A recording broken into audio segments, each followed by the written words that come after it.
Hi there! In this short tutorial we are going to learn how to delete Telegram account permanently. Here's our Telegram. Go to the menu, click on Settings, go to Telegram FAQ, and here select Delete your Telegram account.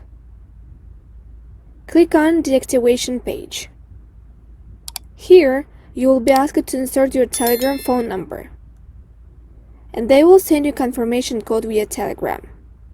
Copy that code and paste it here.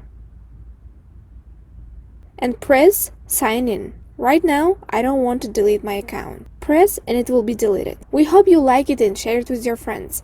Comment below your opinion whether this tutorial helped or not. Thank you for watching and supporting us. Ta-ta for now!